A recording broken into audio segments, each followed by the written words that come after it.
되셨네.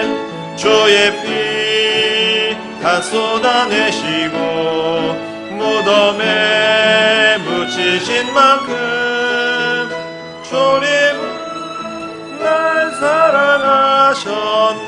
주님은 낮아지셨네. 부활의 생명을 주신 주님 찬송합니다. 만유의 주로 높아지셨고 영광 중 계신 예수님 찬송과 경배를 주께 드리니 사랑과 감사드리네. 나는 주의 어린 양 되고 주님은 목자 되셨네. 평생 주께서 만족되시네. 주님의 재림 사모하네. 주여 어서 오소서. 아멘. 주님 오시기를 소망합니다. 그 왕국을 향해 가는 찬양 이어서 드리도록 하겠습니다. 421장입니다. 마라나타 찬송 421장 그 왕국을 향해 가는.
아멘.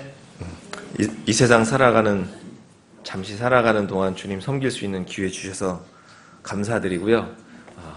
열심히 섬기다 보면 위에 올라가서 주님 뵐 때 좀 덜 쑥스러울 것 같아요. 네, 주님 풍성히 섬기는 은혜 누리다가 위에서 또 다시 만나기를 소망합니다.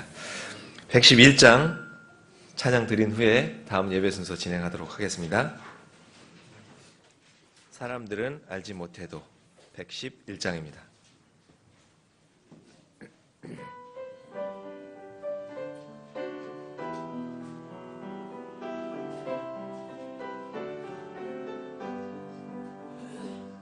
사람들은 알지 못해도 나에게 한없는 기쁨 주시는 굳건한 반석이신 주님의 생명의 말씀 세상 영 들풀과 같고 육신 영광 사라져가도 영원한 주 말씀 나의 삶의 기쁨이시라. 아름다운 주님의 사랑 내 맘속에 항상 역사하시는 십자가 달려 죽으신 주의 놀라운 사랑 영원한 생명 주시려 자신의 생명을 주네. 나의 주 예수 내 맘 다해 주만 섬기리.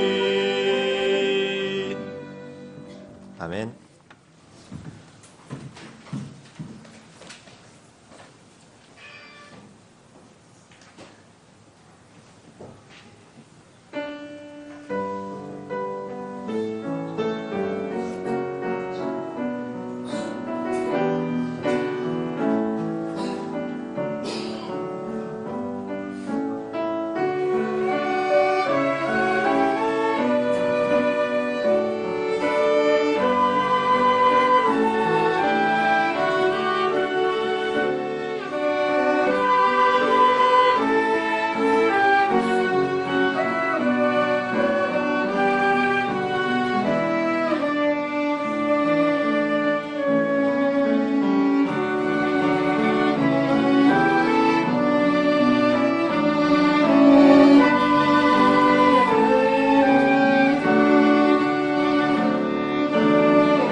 네, 다 같이 일어나서 찬송가 49장 하나님께 찬양드리겠습니다.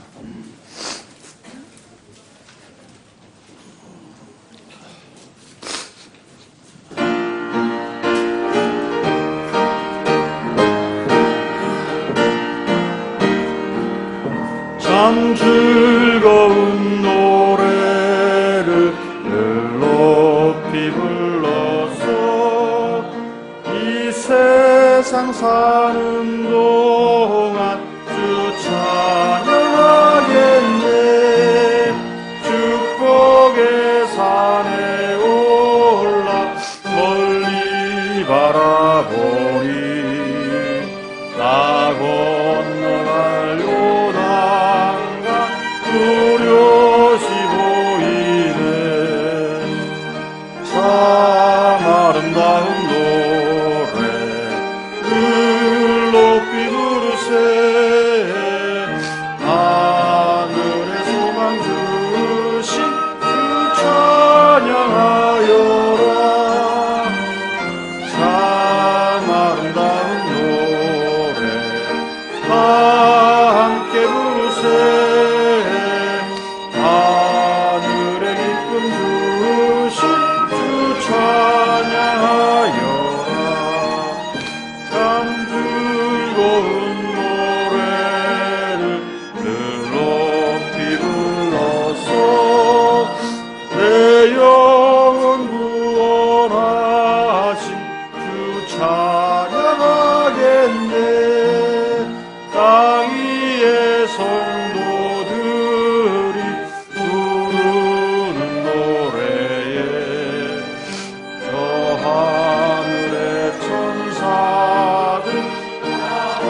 다 함께 부르세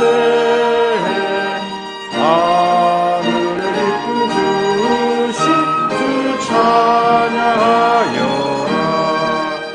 참 즐거운 노래를 높이 불러서 만왕의 왕 되신 주 다 찬양하겠네 거룩한 하늘 노래 들려올 그때에 참 그립던 주님을 반가이 대하리 참 아름다운 노래 높이 부르세 하늘의 소망 주신 주 찬양하여라 참 아름다운 노래 다 함께 부르세 하늘의 기쁨 주신 주 찬양하여라. 감사하신 아버지 하나님, 오늘 우리에게 세상이 알지 못하는 기쁨과 축복을 주시고 참으로 이 시간 하나님을 경배하고 찬양하는 하나님의 아들로서 마땅한 도리를 다할 수 있게 하신 참으로 감사드립니다. 우린 지나간 때 흙으로 지어진 인생임에도 불구하고 우린 다 아담 안에서 신처럼 되고 싶고 바벨탑 꼭대기에 앉아 세상을 호령하고 싶었던 사람들이었습니다. 우리는 아담 안에서 사람에게 주어진 축복, 또 사람을 향한 하나님의 계획, 이 놀라운 것들을 우리가 다 잃어버리고 속이는 자를 따라 험한 길을 따라가던 사람들이었습니다. 그러나 주님께서 주님의 그 고귀한 피를 통해 우리를 구속하심으로써 우리 인생을 정상적인 인생의 위치로 옮겨주시고 흙으로 지어진 인생을 되찾아 주셔서 우리가 이제 하나님의 생명을 받을 수 있는 자리로 이끌어 주신 것을 감사합니다. 이제 예수 그리스도 안에서 우리 인생에 주어진 계획이 얼마나 놀라운 것인지 또 인생에 주어진 축복이 얼마나 큰 것인지를 보게 하여 주시니 감사합니다. 우리 모두가 이 축복을 누리고 또 이 축복을 전파하고 이 축복으로 교회를 확산하는 사람들이 다 되기를 원합니다. 우리 주 예수 그리스도의 이름으로 기도드렸습니다. 아멘. 앉아주십시오. 찬송가 384장 찬양 드린 후에 헌물을 위해서 기도해 주시겠습니다.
드려지는 헌물을 위해 기도드리도록 하겠습니다.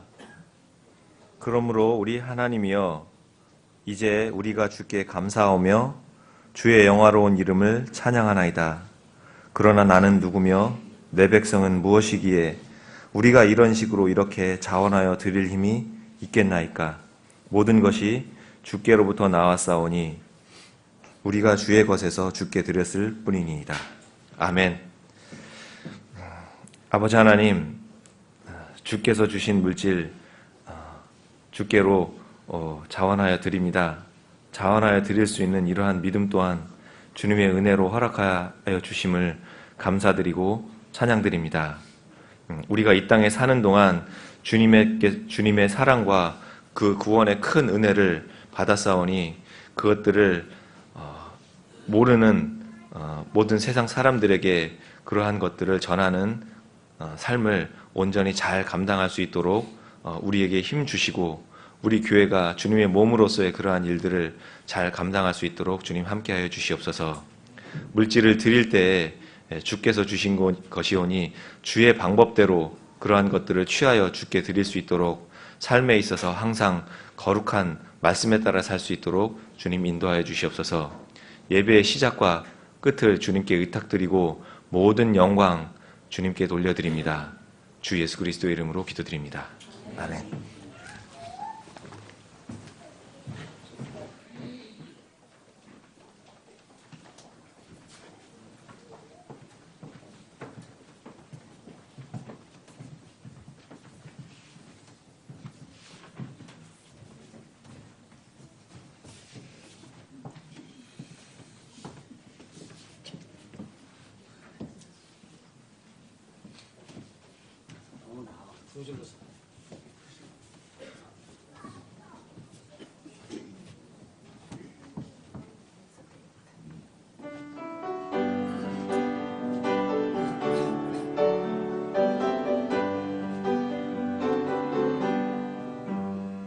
산을 넘어 홍콩에 가도 길 가운데로 걸어가며 주께서 항상 지키시기로 약속한 말씀 변치 않네. 하늘의 영광 하늘의 영광 나의 맘속에 차고도 넘쳐 할렐루야 나 기뻐하며 주님을 찬양 예수의 주. 캄캄한 밤에 다닐지라도 주께서 나의 길 되시고 나에게 밝은 빛이 되시니 길 잃어버릴 염려 없네. 하늘의 영광 하늘의 영광 나의 맘속에 차고도 넘쳐 할렐루야 나 기뻐하며 주님을 찬양 예수 내 주.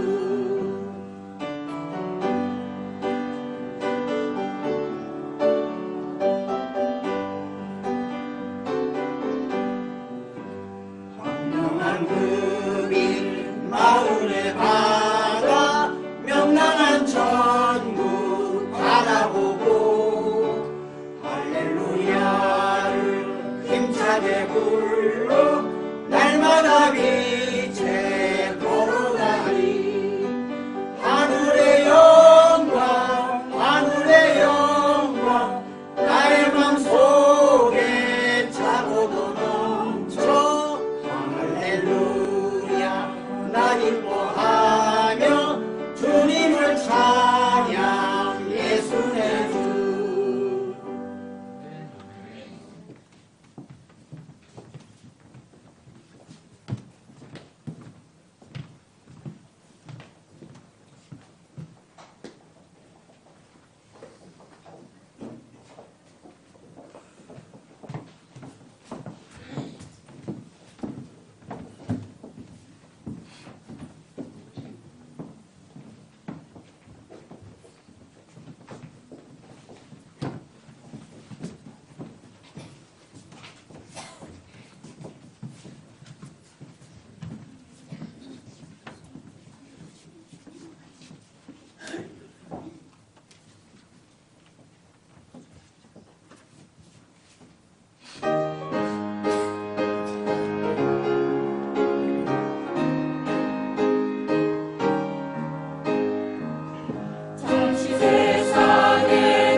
네, 교회 수시입니다.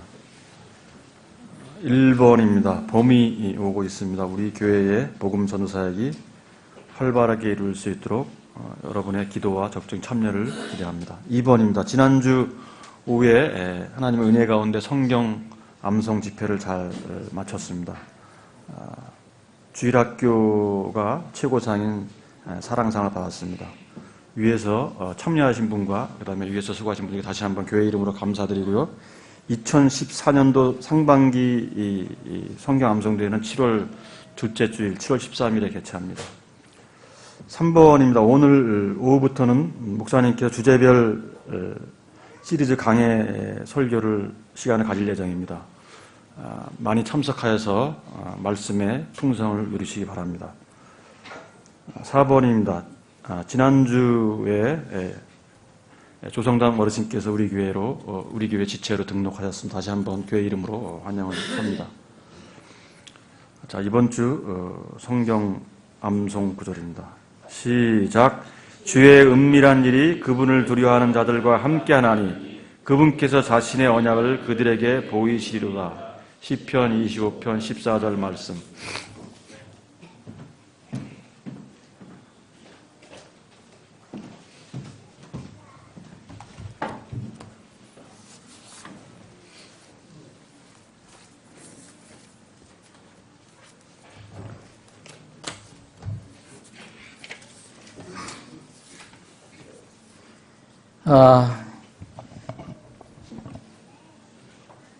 지난주에 여러분들이 맛있는 떡을 드셨는데 오늘 또 그 애찬 때 과일을 드시는데 이제 성경 암송대회를 위해서 김현 형제님, 미진 자매님, 이미진 자매 가정이 이렇게 헌신한 겁니다. 감사한 마음으로 드시면 좋겠습니다.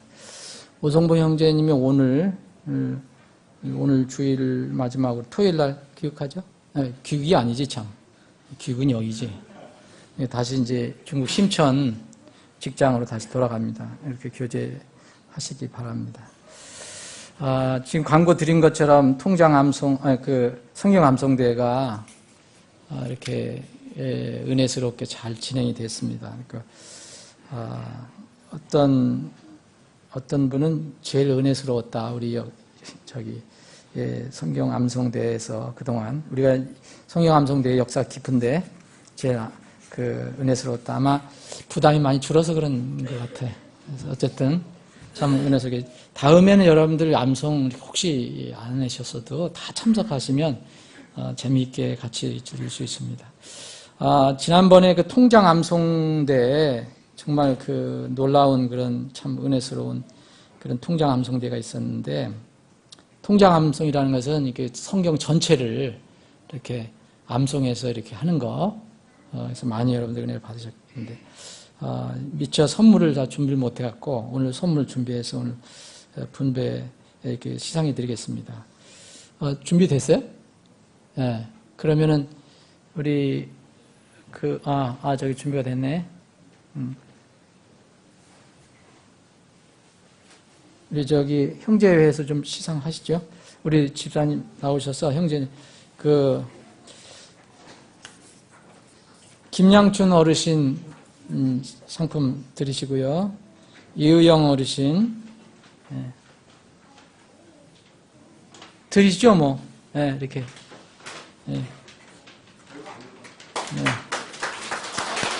그리고 이금미 자매님,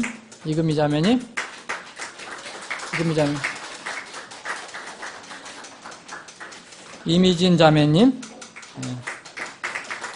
신지혜,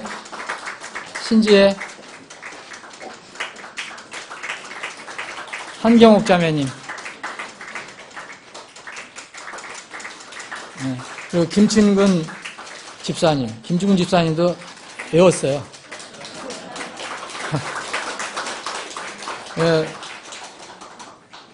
지난번에 통장 암송대 한 거 그거 녹화됐어요? 그거 올리세요. 굉장히 은혜스러워요. 그래서 여러분들 한번 참석 못 하신 분 한번 보시면 참 좋을 것 같습니다. 다 같이 일어나서 인사하는 시간 갖겠습니다. 399장 1절 드린 뒤에 우리 사랑합니다 함께 좋아하는 것을 넘어서 우리 사랑합니다 이렇게 인사를 하겠습니다.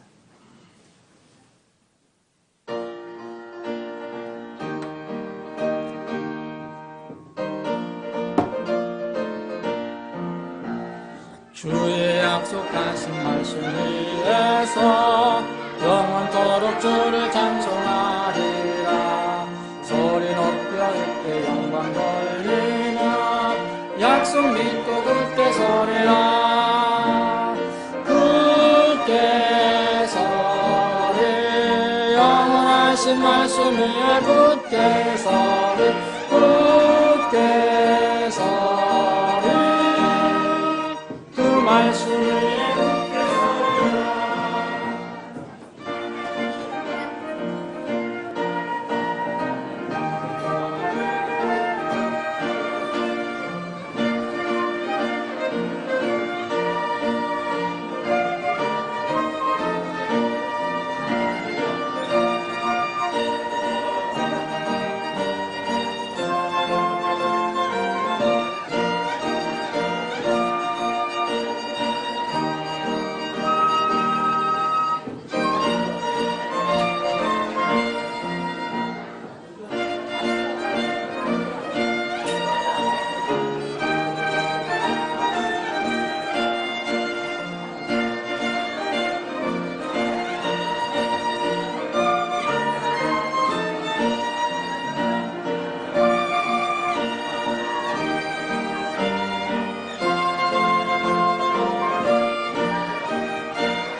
주의 약속하신 말씀 위에서 성령 인도하는 대로 행하며 주님 품에 항상 안식을 얻으며 약속 믿고 굳게 서리라.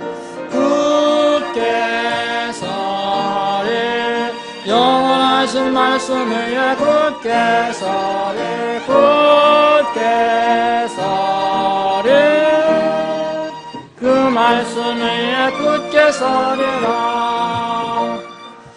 자, 다 같이 일어나셔서 장례 정리하시면서 하나님 말씀을 읽겠습니다.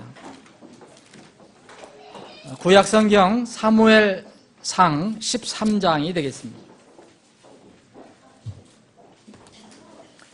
사무엘상 13장 19절 길지 않습니다.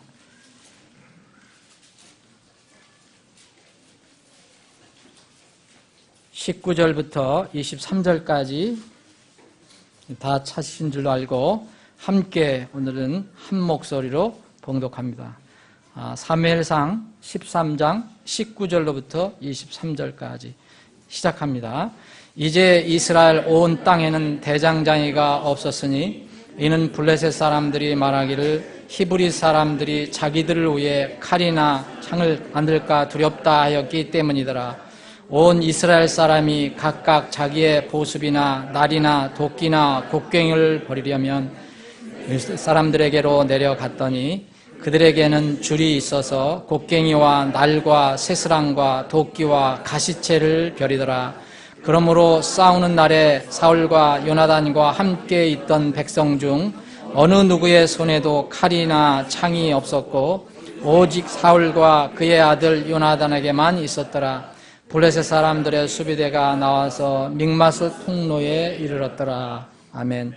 아버지 하나님, 참으로 감사합니다. 오늘 복된 주일 저희들에게 허락해 주셔서 이렇게 자유롭게 주님을 찬양하고 경배할 수 있는 그런 기회, 특권을 허락해 주심을 감사합니다. 이 시간에 주님께서 주시는 생명의 양식을 저희들이 취하기를 원합니다.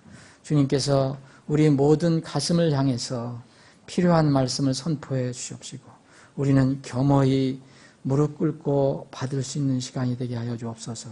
거룩하신 예수님의 이름으로 기도합니다. 아멘. 다 앉아주시기 바랍니다.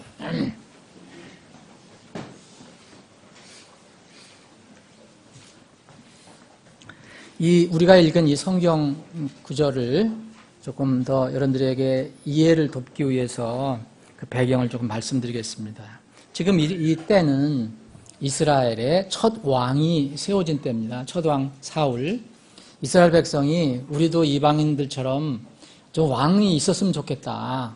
그래서 하나님께서 참으로 이렇게 원하시지 않았지만 하도 백성들이 그렇게 요구를 했기 때문에 그냥 용인을 하십니다. 그래서 세운 왕이 첫 왕이 사울입니다. 여전히 영적인 면에서는 하나님께 세우신 대언자 사무엘이 영적으로 이스라엘을 지금 이게 이끌고 있고요. 정치적으로는 이제 사울 왕에 의해서 이스라엘이 이렇게 다스려지고 있습니다. 이 13장 바로 전에 11장에 보면 사울 왕이 이제 사울이 왕으로 이렇게 세워지는 장면이 나옵니다. 근데 바로 여기 13장 우리가 읽은 이 같은 장에 보면 그 전에 이 사울이 불순종함으로써 또 하나님께서 그 사울을 떠나는 그런 내용이 나옵니다. 더 이상 이제 사울이 왕으로서 이제 이스라엘을 다스릴 수 없는 그런 상황이 됩니다. 이제 다윗이 오를 때까지 사울이 그 자리에 있지만 이제 하나님은 사울을 떠나시게 됩니다. 이런 상황. 근데 요 조금 전에 보면 이미 이게 사울이 왕으로 되기 전에 이 사무엘이 대언자로 이스라엘 다스리기 전에 그 전 대언자 엘리가 있었습니다. 엘리는 그 아들들이 이게 대제사장이었는데 그 블레셋이 적국 블레셋이 이스라엘 쳐들어옵니다. 그래서 싸움이 붙었는데 이 싸움에서 이 블레셋이 대승을 거두죠. 그래서 이스라엘은 홈리와 비느하스 같은 그 엘리의 두 아들이 살해당하고요. 죽임을 당하고 또 이스라엘의 가장 중요한 하나님의 임재를 상징하는 법궤도 이 블레셋에게 빼앗기고 맙니다. 이 충격으로 엘리 제사장도 죽게 됩니다. 그 뒤로 이제 이 사무엘이 이제 영적인 면에서 사무엘이 이스라엘을 다스리고 있습니다. 그런데 잘 살펴보면 이 이스라엘 땅 이때 블레셋이 이스라엘과의 싸움에서 큰 승리를 거둔 뒤에는 이스라엘 땅의 실질적인 지배자가 바로 블레셋입니다. 이스라엘은 거의 속국처럼 이렇게 지내게 됩니다. 바로 그것이 그 배경이 오늘 읽은 본문의 그 배경입니다. 근데 여기서 오늘 이 19절에 보면 이스라엘 온 땅에는 대장장이가 없다 이런 말이 나옵니다. 이 이스라엘에 대한 블레셋에 어떤 정책이 하나 있었습니다. 블레셋 사람들이 이스라엘에 대해서 가지고 있는 그 전략이랄까요? 정책이 있었는데 이스라엘에서 대장장이를 없애는 일입니다. 대장장이는 영어로는 스미스, 그래서 철공도 될 수 있습니다. 그러니까 이 쇠를 다루는 그런 어떤 기술자라는 겁니다. 여기서 이제 대장장이라고 번역을 했고 다른 곳에서는 철공으로도 번역을 했습니다. 이제 이스라엘 온 땅에 대장장이가 없었으나 그런데 이미 이스라엘 땅에 대장장이가 없도록 그 블레셋이 그렇게 한 거죠. 근데 블레셋 사람들이 이제 혹시 그래도 히브리 사람들이 이스라엘 사람들이 이렇게 칼이나 창 같은 거 만들까 두렵다 이런 이야기를 합니다. 이스라엘은 이 이스라엘 땅에 대장장이가 없었기 때문에 농사도구 같은 것이 망가지면 자기 나라에서 그것을 고칠 수 있는 게 아니고 대장장이가 없기 때문에 블레셋 수비대로 내려갑니다. 블레셋 그 군사가 이스라엘 땅 안에 들어와서 점령을 한 그런 그 수비대가 있었는데 여기 가서 그 자기들의 농사 도구를 이렇게 벼릴 수밖에 없습니다. 여기 벼리다라는 말이 나오는데 우리 아이들에게는 어려운 얘기겠죠. 벼리다. 그러니까 쇠 같은 것을, 쇠 도구 같은 것을 잘 들게, 잘 이렇게 다듬는 걸 얘기하죠. 이제 시골에 가면은, 숫돌이 있었는데, 숫돌, 낫이나 칼이나 이런 것이 잘 안 들면 이 숫돌에다 잘 갈잖아요. 그런 것은 이제 숫돌에 간다. 이걸 갖다 벼린다 그러죠. 그러니까 그 벼리는 기구가 있었습니다. 여기서는 줄로 표현했어요. 줄에서 이런 줄이 아닙니다. 이게 줄은, 블레셋 사람들은 이것을 가지고 있었어요. 벼리는 도구. 대장장이도 있었고. 근데 이스라엘은 이게 없었습니다. 이스라엘을 무력화하기 위해서 블레셋이 택한 정책입니다. 이스라엘을 계속 자기들의 예속화에 두기 위해서. 근데 이것은 역사적으로 보면, 이렇게 여기만 있었던 게 아니거든요. 역사적으로 보면, 세계 역사를 보면, 어느 나라가 어느 나라를 점령하게 되면 그 나라가 다시는 일어나지 않도록, 못하도록 거기서 중요한 무기들을 이렇게 잘 제거를 합니다. 그 중에 하나가 이제 그 철공, 곧 이 대장장이 같은 사람들을 잡아가는 겁니다. 이런 바빌론이 이스라엘을 침공했어요. 느부갓네살 왕이 유대를 침공했는데 그때 여러분들 잡아간 사람들이 지혜로운 자, 무슨 위에 있는 사람, 높은 사람, 그리고 여러분들 잘 보시면 대장장이를 잡아간 것을 볼 수 있습니다. 기술자.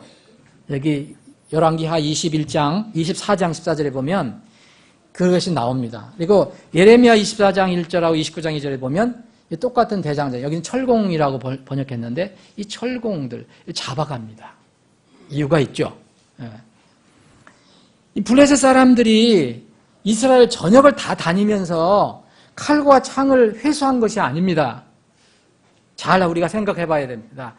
당시 이스라엘에는 칼과 창이 남아 있었습니다.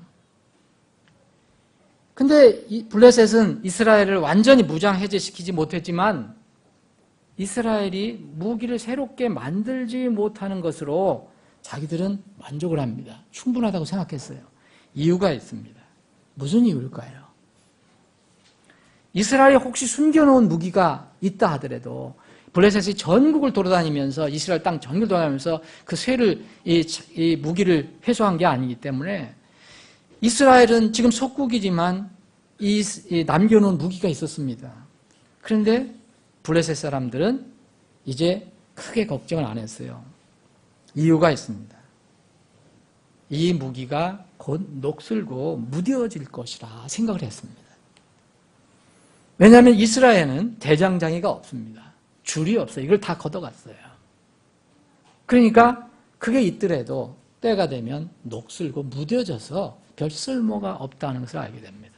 그래서 이들이 허용한 것은 농사도구, 괭이, 무슨 호미, 이런 거 가져와서 이제 그 블레셋 수비대에 와서 이게 벼려달라면 그거는 벼려줬지만 칼, 창 이런 거 무슨 이런 무기는 벼려주지 않았습니다. 대장장이도 없었고요. 이스라엘은. 물론 당시 이스라엘은 칼과 이 창 외에 무기가 이것만 있었겠습니까? 성경에 보면 활도 많이 나오잖아요. 그리고 이 다윗이 여러분 잘 쐈던 무기가 뭔지 아시죠? 뭐죠? 돌팔매. 이것은 이 투석기라고 하는데 좀 더 큰 거, 영어는 슬링이라고 해서 이게 작은 것도 있지만 큰 것일 수도 있습니다. 이런 무기는 분명히 아직 남아 있었어요. 그리고 쇠가 아닌 돌로 만든 무기도 분명히 있었을 것입니다. 그런데 이런 남아있는 무기는 새로 된 무기와는 성능에서 비교할 수 없을 정도입니다. 무엇이 더 강합니까? 새로 만든 것이 강합니다. 그리고 또 결정적인 그 용도의 차이가 있어요. 블레셋 사람들이 회수해가지 않은 활, 투석기 이런 것을 이스라엘 사람들이 가지고 있다 하더라도 이 블레셋 사람들은 크게 걱정을 하지 않은 이유가 있습니다. 이 사람들은 이 이스라엘 사람들이 칼이나 창을 가질까 그걸 두려워했습니다. 여기 19절에 나오지 않습니까? 히브리 사람들이 자기들을 위해 칼이나 창을 만들까 두려워했다. 근데 활을 뺏어갔다는 얘기 없습니다. 투석기를 뺏어갔다는 얘기 없습니다. 두려워하지 않았습니다. 이유가 있습니다. 여러분 활과 투석기는 이 시대를 말할 것 같으면 이 곡삭보 같은 거 아닙니까? 그렇죠? 그런데 어떤 지점을 우리가 정복하려고 합니다. 어떤 고지를 탈환하려고 합니다. 그럼 곡삭보도 쏠 수 있지만 결정적으로 그걸 정복하려면 적을 거기서 내쫓아야 됩니다. 적을 죽여야 되잖아요. 그죠? 그럼 뭐가 있습니까? 근접 전투를 해야 됩니다. 가까이서 전투를 해야 된다는 겁니다. 이때 활과 투석기는 소용이 없습니다. 여기서 필요한 것은 칼과 창입니다. 이것을 블레셋 사람들은 알고 있었던 거죠. 그래서 이스라엘이 칼과 창을 갖지 못하도록 한 것입니다.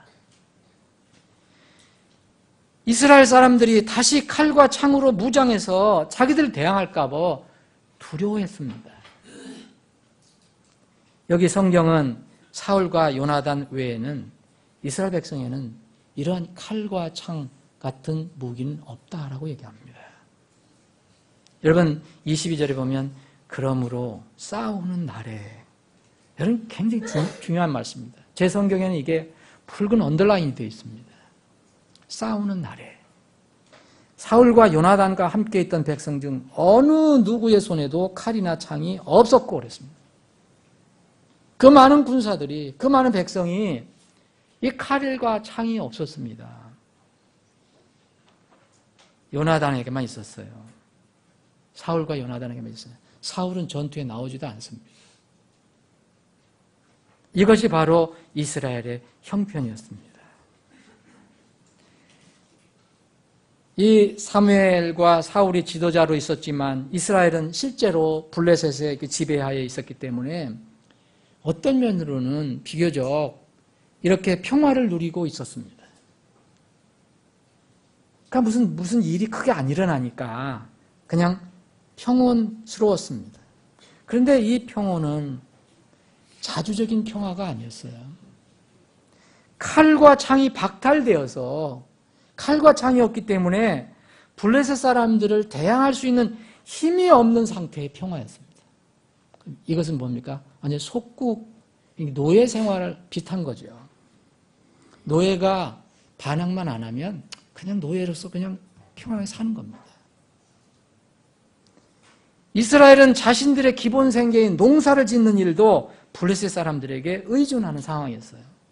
20절에 나오지 않습니까? 온 이스라엘 사람이 각각 자기의 보습, 날, 여기 날은 풀 베는 날을 말하죠. 도끼, 곡괭이를 벼리려면 이렇게 잘 들게 이렇게 가르려면 블레셋 사람들에게로 내려가야 했다. 이런 상황이었습니다. 하나님의 선민인 이스라엘, 이 이스라엘 나라가 이교도 블레셋에 의해서 지배를 받고 있습니다. 그런데 그들은 육체적으로는 뭔가 그래도 평온을 지금 누리고 있습니다. 사랑하는 여러분, 이것이 자랑스러운 일일까요? 지금 우리가 육체는 그렇게 큰 문제가 없으니까. 이 시대는 지금 평화를 참 많이 부르짖습니다. 평화 좋은 것입니다. 그러나 이 진리이신 주님이 없는 평화는 거짓 평화입니다. 이 평화 언제 깨질지 모릅니다. 이 평화를 세계가 지금 추구하고 있습니다. 세상 끝에는 더욱 이러한 기운이 팽배해져 갈 것입니다. 성경이 예언한 대로 세계 평화를 부르짖는 사람들이 나타날 건데 그 중에 이제 으뜸가는 적그리스도가 나타나게 될 것입니다. 제 예언이 아니라 성경이 예언되어 있습니다. 이때 사람들은 적그리스도가 약속하는 세계 평화, 너희들 평화롭게 해주겠다. 내가 너희들 잘 먹게 해주겠다. 평화스럽게 해주겠다. 이런 평화에 속아서 그를 세계 평화를 가져올 위대한 지도자로 세웁니다. 그리고 추종하게 됩니다. 이스라엘 사람들은 지금 모든 것을 다 빼앗기고 정말 가장 중요한 칼과 창을 빼앗기고 농사도구도 이 적국인 블레셋 사람들에게 의존하는, 그러니까 완전히 그냥 자주성은 잊어버리고 그렇게 살아가는 그런 상태였습니다. 사랑하는 여러분, 여기서 이 말씀에서 우리가 배워야 할 지혜가 있습니다. 블레셋은 적국입니다. 적이지만 배워야 할 게 있습니다. 때로는 이 세상과 적으로부터 배울 것이 분명히 있습니다.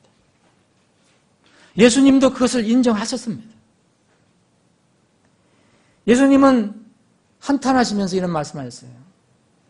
이 세상의 자녀들이, 이것은 정말 하나님의 자녀들이 아니잖아요. 이 어둠의 자녀들이 빛의 자녀들보다 더 지혜롭다. 여러분, 이 지금 블레셋은 정말 지혜로웠습니다. 이스라엘을 이제 창과 칼만 뺐으면, 그리고 여기서 대장장이를 없애고 가할 줄만 없으면 이스라엘은 힘이 없어요. 너무 지혜로웠습니다. 누가복음 16장에 보면 예수님께서 어떤 부자에게 있었던 한 불의한 청지기 이야기를 비유로 말씀해 주십니다. 그 비유를 말씀하시고 난 뒤에 이 누가복음 16장에 보면 주님께서 이런 말씀하셨습니다. 주인이 그 불의한 청지기가 지혜롭게 행하였으므로, 불의한 사람입니다.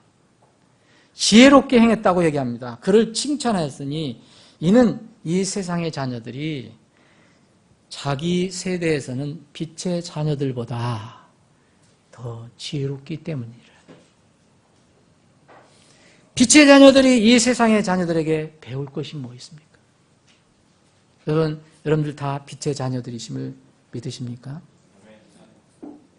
세상에 인정하든 안 하든 하나님 이렇게 나눠 놓으십니다. 빛의 자녀들이 있고 구원받고 하늘의 소망을 가지고 있는 하나님 자녀들이 있고요. 그리고 하나님을 모르거나 하나님 부정하거나 하나님을 믿지 않는 세상에서 사는 자녀들이 있습니다. 그런데 예수님께서는 우리보다 이 세상의 그 자녀들이 더 지혜롭다고 칭찬하고 계십니다. 뭘 배워야 할까요? 그 불의한 청지기는 자기 미래를 대비하기 위해서 그 순간 자기 상태를 알고 재빠르게 신속하게 움직입니다. 자기 이 앞으로의 이 그 삶을 위해서, 미래를 위해서 정말 지혜롭게 행동합니다. 뭔가를 깨닫고 뭘 준비한다는 얘기입니다. 준비한다는 얘기입니다. 이 세상 사람들이 그런 면에서 보면 우리보다 지혜롭습니다. 여러분, 이 불의한 청지기는 열심으로 했잖아요. 열심으로 그 주인의 그 빚쟁이들 불러갖고 열심히 얘기합니다. 열심히 일한 겁니다. 참으로 이 세상에 이 자녀들 보면요, 공통점이 있어요. 참으로 헌신적이에요. 여러분, 열심입니다, 그분들. 우리가 그걸 가만히 보면 참 우리는 어떤 때 부끄러울 때가 있습니다. 활동적입니다. 그리고 아주 단결 잘합니다. 여러분, 그런 사람들, 여러분 그 어떤 하다못해 2단 그룹도 보면 얼마나 잘 그 단결하는지 모릅니다. 열심, 헌신적인, 희생적인 것. 그런데 예수님께서 한탄하신 것처럼 시대 자녀들은 자기 중심적이에요. 라오디게아 교회처럼 열의가 없어요. 미지근해요. 하나님이 일을 하는데 단결하지 못하고 또 분열을 자주 해요. 분열을 자주 해요. 하나님을 믿는 것이 하나님 뜻에 따라 믿는 게 아니라 내 기준으로 다 믿으려고 합니다. 이게 안타까운 일입니다. 블레셋 사람들이 가지고 있었던 전략, 하나님의 선민 이스라엘을 향한 전략은 바로 이 시대 사단이 우리 교회를 향한 전략입니다. 사단이 가지고 있는 우리 그리스도인들을 향한 전략입니다. 이거 역사만으로 끝내면 안 됩니다. 사랑하는 여러분, 정말 역사로만 끝내면 안 됩니다. 이 말씀을 왜 주셨는가 한번 잘 생각해 봐야 됩니다. 이 사단은 교회와 성도들에게 영적인 무기를 빼앗아 가려고 안달하고 있습니다.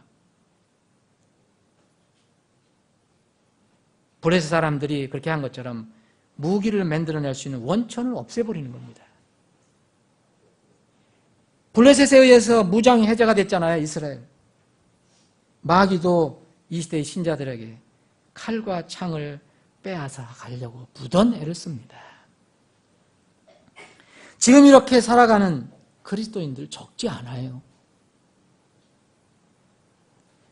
그런데 육신의 평안, 세상의 즐거움에 속아서 자신이 칼과 창이 없는 그 상태라는 것을, 영적 상태인 걸 모르고 살아갑니다. 물론 구원받은 영혼은 잃어버리지 않습니다.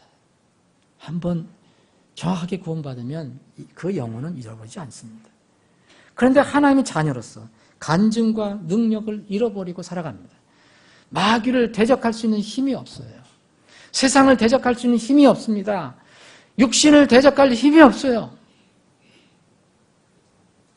사사기 5장 8절에 보면 이런 말씀이 있습니다.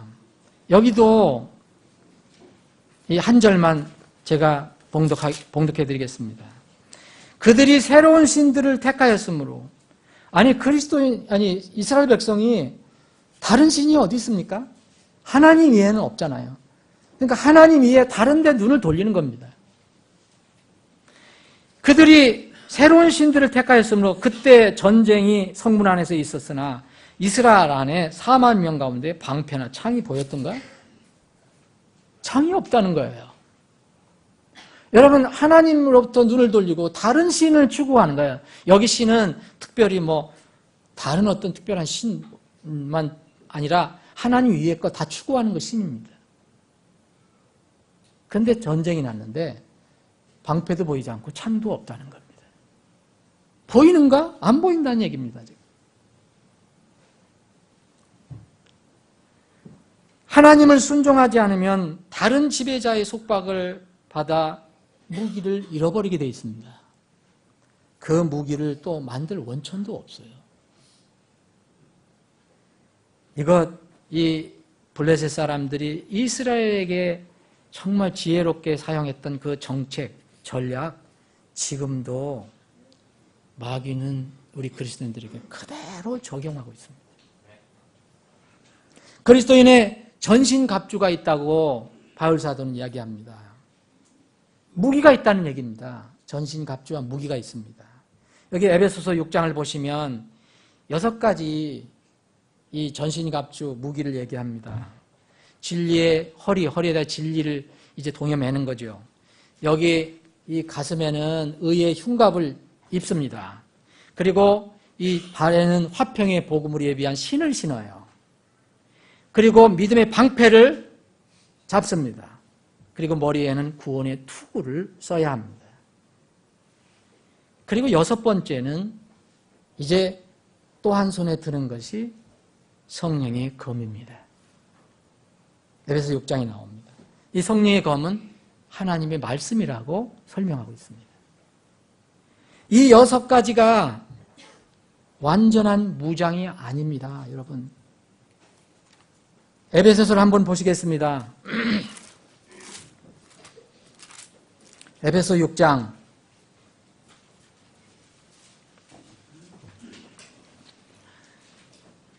10절 끝으로 내 형제들아 주 안에서와 그분의 강력한 권능 안에서 강건하라. 너희가 마귀의 관계들을 능히 대적하며 서기 위해 하나님의 전신갑주를 입으라. 우리는 살과 피와 맞붙어 싸우지 아니하고 정사들과 권능들과 이 세상 어둠의 치리자들과 높은 처소들에 있는 영적 사악함과 맞붙어 싸우느니라. 그러므로 너희가 악한 날에 능히 버텨내고 모든 일을 행한 뒤에 서기 위해 하나님의 전신갑주를 취하라. 그래서 거기 진리의 허리를 동여매고요, 의의 흉갑을 입고 화평의 복음만 예비한 것으로 신을 신고 믿음의 방패를 취하고 그리고 이제 구원의 투구를 쓰고 성리금 곧 하나님의 말씀을 취하는 겁니다. 이게 6가지인데 그럼 6가지가 완전한 것이 아닙니다. 이것은 완전 무장이 아닙니다. 겉으로 보기에는 우리가 완전 무장으로 생각합니다. 이 군인이 완전히 투구까지 쓰고 손에 칼까지 쓰고 방패도 잡고 다 갑주를 입고 완전 무장한 것으로 보입니다. 그러나 하나가 부족합니다. 여기에 이 모든 것 위에 기도가 있어야 됩니다. 기도라는 무기가 있어야 됩니다. 그래서 여기에 18절에 모든 기도와 간구로 항상 성령 안에서 기도하되 모든 성도를 위해 모든 인내와 간구로 그 일에 깨어있고 또 나를 위해 내게 말하는 것을 허락하사 내가 담대히 입을 열어 복음의 신비를 알리도록 구하라. 기도를 얘기합니다. 전신갑주와 칼은 누구를 향한 겁니까? 이것은 분명히 적을 향하는 겁니다. 적 때문에 우리가 준비하는 겁니다. 영적인 싸움을 싸우기 위해서 준비하는 겁니다. 적을 만나기 위해서 준비하는 겁니다. 그런데 기도는 누구에게 합니까? 이것은 하나님을 향하는 것입니다. 사람이 치르는 전쟁 모든 승리는 주님으로부터 나옵니다. 사람이 전쟁을 치른다 하더라도 전쟁의 결과는 주님으로부터 나옵니다. 이 어린 다윗이 이 골리앗, 블레셋의 골리앗과 싸웁니다. 그 집채만한 그런 골리앗이 완전 무장하고 나옵니다. 어린 다윗, 무장도 안 했습니다. 그런데 이 다윗은 무슨 이름으로 나갔습니까? 주의 이름으로 나갔습니다. 나는 하나님으로 나간다. 너는 완전 무장하고 나오지만 칼과 창과 방패로 나오지만 나는 내가 도전하는 이스라엘 만군의 주의 이름으로 나간다. 여기서 주의 이름으로 나간답니다. 이게 최고의 무기입니다. 최고의 무기. 그래서 이 다윗은 뭐라냐? 전쟁은 주께 속했다 얘기합니다. 이걸 다른 말로 하면 직역을 하면 전쟁의 소유권은 주님 것이다. 곧 전쟁은 주님 것이다라는 겁니다. 직역을 하면 전쟁은 주님 것이다예요. 역대하 20장 15절에도 똑같은 이야기를 합니다. 전쟁은 주의 것이다. 여러분, 그렇다면 적을 향해서 우리가 준비하는 건 완전히 준비한다 해도 하나님이 함께 하지 않으면 그 전쟁은 이길 수 없습니다. 하나님이 함께 하시는 것을 우리가 요청하는 것이 뭡니까? 그게 기도입니다. 주님께서 하신 전쟁을 여러분 보십시오. 이게 사무엘상 오늘 13장 본문을 읽었지만 14장 읽었어요. 여기서 사울과 요나단이 유일하게 창과 칼을 가지고 있어요. 사울은 나가지 않습니다. 왕이라. 요나단이, 그 아들 요나단이 이 적국으로 들어갑니다. 요나단이 자기 이 무기를 들리니까 부관 하나, 종을 하나 데리고 둘이 들어갑니다. 여러분, 요나단이 어떻게 혼자 그 부관하고 두 사람이 어떻게 이길 수 있을까요? 14장은, 여기 14장은 이 요나단과 그 부관 두 사람이 이기는 장면을 기록하고 있습니다. 잘 생각해 봐야 됩니다. 요나단은 이렇게 얘기합니다. 여기 14장 10절에 보면 주께서 그들을 우리 손에 넘겨주셨다. 이렇게 얘기합니다. 여기 10절에 보면 요나단이 6절에 보면 요나단이 자기의 병기를 드는 청년에게 이르되 보라 우리가 이 할례 받지 않은 자들의 수비대에게로 건너가자. 혹시 주께서 우리를 위하여 일하시리로다. 많은 사람으로 구원하시든지 혹은 적은 사람으로 하시든지 주께는 제약이 없느니라. 이 요나단은 주의 이름을 가지고 있었습니다. 그래서 이 주께서 그들을 우리 손에 넘겨주셨다. 12절 뒤에 보면 제 뒷부분에 보면 주께서 그들을 이스라엘 손에 넘겨주셨느니라 하고 요나단이 손과 발로 기어 올라가더니 손과 발로 기어 올라가는데 이 블레셋 군사들이 발로 다 차기만 해도 떨어질 건데 그의 병기를 드는 자도 따라 올라갔더라. 그를 따랐더라. 그들이 요나단 앞에서 자동적으로 쓰러졌습니다. 아니 요나단이 휘둘른 것도 아니에요. 올라가니까 쓰러지는 겁니다. 그래서 그의 병기를 드는 자가 따라다니면서 죽였습니다. 여러분 이거 소설 아닙니다. 이건 거룩한 하나님의 생명의 말씀입니다. 하나님은 거짓말하시지 않는 분입니다. 스스로 자기들이 싸웁니다. 결국은 집니다. 이 블레셋이. 누구의 전쟁이었습니까? 요나단이 싸웠지만 그건 하나님의 전쟁이었습니다.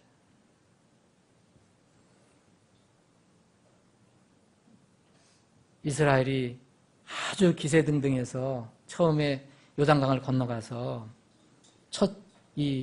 그 성을 탈환을 합니다. 정복합니다. 기고만장했죠. 그 다음 적은 성에서는 대패를 합니다. 대패를 할 때는 이 아이성 전투에서는 하나님의 말을 듣지 않습니다. 자기들 힘만 믿습니다. 곧 하나님께 구하지 않았습니다. 무장은 했는데 기도가 없었습니다. 다시 이걸 회복했습니다. 그때 하나님께 승리를 주셨습니다. 바울 사도는 이걸 너무 잘 알았습니다. 우리 무장할 필요가 있습니다. 근데 기도의 무기가 없으면 우리는 반드시 패합니다. 그걸 알기 때문에 바울 사도는 여기 에베소 6장 19절 21절에 기도를 그렇게 강조해 부탁한 겁니다. 사랑하는 여러분, 예수님은 우리에게 모범을 보여주셨습니다. 2번 큰 싸움을 하셨어요. 첫 번째는 공생애를 시작할 때 마귀와 이제 싸움을 해야 합니다. 마귀의 시험을 받도록 되어 있어요. 마귀를 물리쳐야 합니다. 마귀는 가진 여러 가지로 이제 이렇게 유혹을 합니다. 예수님은. 그 마귀와 이제 대항하기 전에 하신 일이 뭔지 여러분 아시죠? 뭘 하셨습니까? 40일 동안 금식을 하셨습니다. 곧 하나님께 매어 달렸다는 겁니다. 하나님의 그 능력을 구했다는 겁니다. 예수님은 하나님이십니다. 그럼에도 그분은 기도하셨습니다. 하나님의 도움을 구하셨습니다. 이제 갈보리 언덕에 가서 십자가를 지셔야 합니다. 큰 싸움입니다. 엘리 엘리 라마 사박다니 이런 얘기까지 하셨습니다. 이 골고다 언덕에 가시기 전에 겟세마네에 먼저 가셨습니다.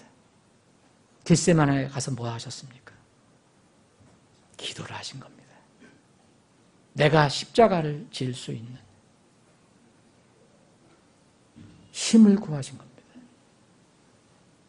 땀이 피가 되도록 기도하셨습니다. 주님은 우리에게 모범을 보여주셨습니다.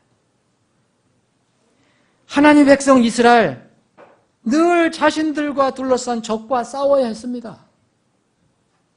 이 시대의 하나님의 백성 여러분들과 저 성도들 그리고 성도들이 모인 교회 늘 적과 전쟁을 해야 합니다. 이런 육체적으로는 지금 평안하도 영적인 전쟁은 쉬운 적이 없습니다. 우리 눈에 보이지 않아서 그렇지 여러분들 주위에 지금 영적인 전쟁이 치열하게 이루어지고 있는데도 여러분들이 모르는 것뿐입니다. 여러분들 가정에서, 여러분 직장에서, 학교에서, 심지어는 교회 안에서도 영적인 전쟁이 일어나고 있습니다. 그리스도의 군사는 우리는 물리적인, 이스라엘처럼 물리적인 전투를 하는 건 아닙니다. 그러나 이스라엘의 전투는 영적인 전쟁의 그런 모형입니다. 우리는 영적인 전투를 해야 합니다. 우리의 적은 마귀와 세상과 육신입니다. 마귀는 세상과 육신을 너무 잘 이용합니다. 그래서 우리를 정말 효과적으로 공격을 합니다. 마귀가 사용했던 전략은 블레 사람들이 사용했던 것과 별반 다르지 않습니다. 우리 그리스도인들은 두 가지 확실한 영적 무기를 가지고 있습니다. 여러분 영적인 두 가지 큰 무기가 뭡니까? 칼과 창입니다. 우리는 적을 무찌를 수 있는 성령의 검인 말씀을 가지고 있습니다. 또 하나 이것뿐이 아닙니다. 하나님의 왕좌를 움직일 수 있는 큰 무기를 하나 가지고 있습니다. 무엇일까요? 기도입니다. 사탄의 전략은 그리스도인의 칼과 창을 빼앗아가는 겁니다. 칼이 말씀이라면 창은 기도라고 할 수 있습니다. 막대기 끝에 칼이 달려있는 것이 창입니다. 칼이 강력한 무기가 되어서 적을 무찌르려면 그 칼이 적에까지 닿아야 합니다. 창이 필요한 것은 칼이 긴 막대에 달려있을 때 사용될 수 있습니다. 성령의 칼이 기도의 막대에 달려서 적의 심장을 찔러야 합니다. 하나님의 말씀은 양날 달린 칼이라고 하지 않습니까? 무엇이든지 쪼개고 나눌 수 있습니다. 그 칼은 굉장히 정말 날카롭고 대단합니다. 능력이. 그런데 그 칼은 기도에 담겨 나가지 않으면 자칫 자신을 찌를 수도 있습니다. 단순히 성경의 지식만 가지고 있으면 어떤 사람들은 성경 지식이 분명히 많습니다. 그런데 기도가 없습니다. 곧 하나님과 사람 앞에 자신을 낮추는 겸손이 없습니다. 하나님이 성경 지식을 우리가 활용하게 하실 때는 자신이 죽고 하나님의 능력을 구할 때 그것을 활용하게 하시는 겁니다. 그런 지식은, 기도가 없는 지식은 곧 자신을 낮추는 그런, 낮추게 하는 그런 것이 아니면 그 지식은 자신을 찌를 수 있습니다. 하나님의 이름을 훼손할 수도 있고 심지어는 복음을 막는 경우도 있습니다. 우리 주위에 그런 게 일어납니다. 어떤 사람은 막대는 있습니다. 그런데 막대 끝에 성령이 검이 없어요. 그래서 싸움을 싸워도 이기지 못합니다. 여러분, 말씀에 칼이 없는 기도의 막대는 허공을 칩니다. 여러분, 아무리 둘러봐도. 근데 기도의 막대가 없는 말씀의 칼은 적에까지 이를 수가 없습니다. 창이 필요할 때. 영적 전쟁을 치르는 싸움터에서 사탄과 그의 군사들이 구사하는 전략은 우리가 오늘 살펴본 것과 똑같습니다. 그리스도의 군사들의 두 가지 무기를 효과적으로 무력화시키는 겁니다. 칼과 창을 무력화시키는 겁니다. 불의 사람들이 이스라엘의 칼과 창을 가지지 못하게 그렇게 한 것처럼 사탄은 그리스도인들이 칼과 창을 가지고 있지 못하게 합니다. 둘째는 그리스도인들이 칼과 창을 가지고 있다 하더라도 쓰지 못하게 합니다. 잘 쓰지 못하게. 그럼 어떻게 해야 됩니까? 대장장이를 다 걷어가면 됩니다. 줄을 다 걷어가면 돼요. 그 칼은 이제 벼리지 않으면 녹슬게 되어 있습니다. 녹슨 칼과 창을 벼리지 못해서 항상 무디게 하는 겁니다. 이것이 그들의 전략입니다. 우리는 칼인 말씀을 가지고 있습니다. 그것도 짝퉁이 아닌 정말 진품 말씀을 가지고 있습니다. 이 세상에 성경이 수백 가지 되는데 하나님께서 보존하신 참으로 온전한 말씀을 가지고 있습니다. 우리는 이것을 자랑합니다. 정말 진품공입니다. 그런데 그 말씀을 벼르지 않으면 무슨 의미가 있을까요? 묵상하지 않고 삶에 적용하지 않고 그냥 방치해 놓고 있으면, 그냥 선반에 올려놓고 있으면 무슨 소용이 있습니까? 또 우리는 창도 가지고 있습니다. 말씀이 능력 있게 역사하게 하는 기도의 무기를 가지고 있다는 것입니다. 세상 사람들은 이 무기가 없어요. 거듭나지 않으면 이 무기가 없어요. 하나님의 아버지가 아니기 때문에. 이 무기는 하나님의 아버지가 된 사람만 가질 수 있습니다. 이 기도 무기를 어떻게 잘 사용할 것인지 주님은 제자들에게 친절하게 여러 번 가르쳐 주셨어요. 또 반복해서 여러 번 그 무기를 사용해라. 너희들 그 무기를 사용해라. 그 특권을 사용해라. 쉬지 말고 기도하라. 여러 번 명령하셨습니다.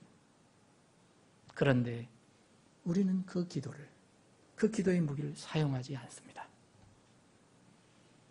사용하지 않고 벽장 속에 처박아 놓습니다. 먼지가 쌓이게 해놓고 영적 전쟁이 일어났을 때는 왜 우리가 이기지 못하는가?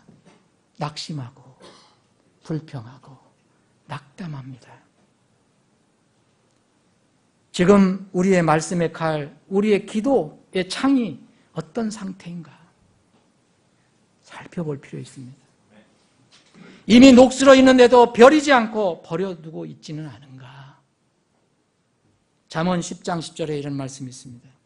새가 무디어졌는데도 사람이 나를 갈지 않으면 그가 반드시 더 많은 힘을 들여야 하거니와. 이건 무슨 말입니까?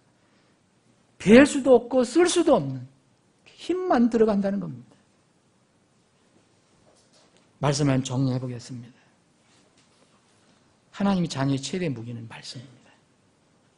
하나님 자녀의 최대의 특권은 기도입니다.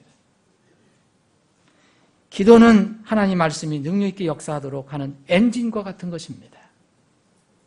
기도는 모든 것을 다루는 하나님의 능력입니다. 하나님은 모든 것을 기도 안에 다 놓고 계십니다. 우리에게 모든 것을 청하라고 얘기하십니다. 하나님께서 뭐 제한시킨 것이 있습니까? 이거는 기도하라, 이건 하지 마라. 우리의 삶에서 기도가 다루지 못하고 커버하지 못하는 것 아무것도 없습니다. 소소한 것부터 큰 것까지 모든 것을 다 포용할 수 있습니다. 그런데 우리는 이 놀라운 특권을 잃어버리고 무감각하게 살아가고 있습니다. 이 능력의 무기, 특권을 회복할 때입니다. 저는 여러분들을 위해서 기도합니다. 여러분들 기도 제목을 놓고 기도하고, 여러분들 생각날 때마다 여러분 내가 제 회원들을 다 알고 있으니까, 여러분들 이름 다 알고 있고, 여러분들 가정 웬만하면 다 알고 있으니까 여러분들 가정을 위해서 기도합니다. 그리고 우리의 공동체인 교회의 영적 부흥을 위해서 오랫동안 기도해 오고 있습니다. 영적 성장을 위해서. 특히 주님께서 우리 모임을 이 새로운 장소로 옮겨주신 이후로는 더욱 간절한 마음으로 주님의 뜻을 구하고 있습니다. 성경 말씀을 읽고 묵상하다가 또 요새 믿음의 선진들의 책을 부지런히 많이 읽으려고 합니다. 아무리 바빠도. 그리고 경건하고 신실한 복음의 사역 동역자들과 만나서 교제하는 과정도 있습니다. 그리고 매일 아침 저녁으로 성도 여러분들과 우리 모임을 위해서 기도하는 과정도 있습니다. 이 과정에서, 이 여러 과정에서 분명한 주님의 가르침이 왔다고 저는 생각합니다. 개인적으로 저에게. 말씀을 능력 있게 역사하게 하는 기도에 문제가 있다는 것을 저는 깨달았습니다. 여러분들은 잘 모르겠습니다. 저는 그렇습니다. 우리 교회 전체적으로 저 볼 때도 그런 면이 없지 않아 있습니다. 이걸 저는 분명히 깨달았습니다. 이거에 너무 가슴이 막 내려앉는 것 같았습니다. 영적 절름발이가 된 상태에서는 성장 기대할 수 없습니다. 개인이든 교회든 영적 부흥을 위한 여러 가지 요소가 물론 있습니다. 그런데 우리에게 가장 부족한 것이 무엇일까? 기도가 부족하다는 결론을 내렸습니다. 이 사실을 우리는 겸손히 인정해야 된다고 생각합니다.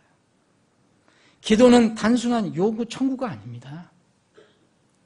기도는 우리가 구할 것을 알려드리는 하나님을 철저히 신뢰하고 그분의 능력을 인정하고 그분의 긍휼과 정말 사랑과 은혜를 구하는, 그분께 엎드려 기도하는 것을 말합니다. 곧 내 자아를 내려놓고 주님 앞에 겸비해지는 것을 말합니다. 진품 성령의 검을 가지고 있는 우리들, 이제 그 검을 잘 사용할 수 있게 하는 기도의 막대가 필요합니다. 올해 기도의 무기, 이 특권을 잘 사용해서 우리 각 가정과 우리 교회가 반드시 영적으로 튼튼하게 서는 그런 한 해가 되기를 저는 기도하고 있습니다. 이제부터 철저히 주님 앞에 엎드리고 정말 주님의 능력을 구하고 그 긍휼을 구하는 이런 우리의 태도를 통해서 금년 말 한 해를 마무리할 때 주님께서 우리 교회 모습을 어떻게 바꿔주실까? 주님께서 여러분들의 가정을 어떻게 바꿔주실까? 주님께서 여러분들의 각 개인을 어떻게 바꿔주실까? 정말 생각해보면 흥분이 되고 가슴이 뜁니다. 하나님께서 그렇게 약속해 주셨기 때문입니다. 사랑하는 여러분, 부디 지금부터 마귀가 사용하지 못하게 하는 말씀, 그리고 마귀가 사용하지 못하게 하는 기도를 최대한, 그 무기를 최대한 활용해서 올해 반드시 승리하는 한 해가 되기를 축원합니다. 기도하시겠습니다.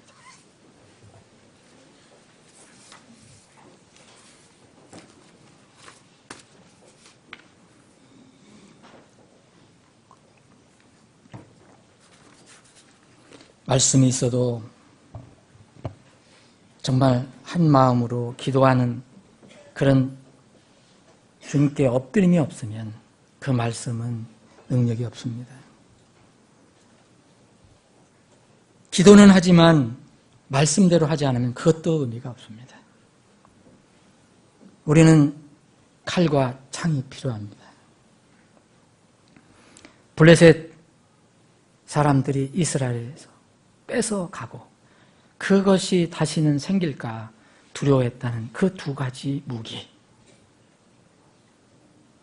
그 무기를 우리는 살펴봐야 합니다. 그 그 무기가 지금 녹슬지 않았습니까? 아니면 숫제 이 무기가 우리 주위에 없습니까? 이 무기를 빨리 회복해야 합니다. 특히 이 말씀의 능력이 되어서 말씀이 능력 있게 움직일 수 있도록 하는 하나님께 엎드림의 이 기도가 절대적으로 필요합니다. 기도의 모임이 왜 우리는 약한지 한번 생각해 보시기 바랍니다. 우리가 한번 생각해 볼 그런 문제입니다. 부디 하나님의 이 말씀이 우리 각자에게 은혜가 되고 격려가 되고 또 결단할 수 있는 기회가 되기를 원합니다. 저는 오늘 심정으로는 여러분들 결단을 받고 싶은 생각이 듭니다. 다 앞으로 원하는 분들 와서 강단에서 기도를 하라고 부탁을 하고 싶은 마음이 굴뚝 같습니다. 그런데 시간 관계상 그렇게 하지 않겠습니다. 나오지 않더라도 그 자리에서 주님께 결단하는 기도를 하시기 바랍니다. 돌아보는 결단을, 그런 시간을 갖기를 원합니다. 아버지 하나님, 말씀을 통해서 우리 자신을 한번 돌아보고 또 우리 주위의 이 영적인 상황을 돌아볼 수 있게 인도해 주심을 참으로 감사합니다. 주님, 저희들은 육안이 있지만 영적인 세계를 바라보지 못합니다. 말씀이 없으면 절대 바라볼 수가 없습니다. 주님, 말씀을 통해서 이 세계를 바라볼 수 있도록 도와주옵시고 이 영적 전쟁에서 효과적인 싸움으로 승리할 수 있도록 우리에게 기도의 무기를 더 벼려주시기를 원합니다. 강력하게 해주시기를 원합니다. 그래서 우리 힘으로 싸워서 이기는 것이 아니고 전쟁의 주이신 주님의 힘과 능력을 구하는 엎드림의 기도가 우리에게 있게 하여 주옵소서. 기도하는 교회, 말씀을 전하고 기도하는 교회가 되게 하여 주시옵소서. 거룩하신 예수님의 이름으로 기도합니다.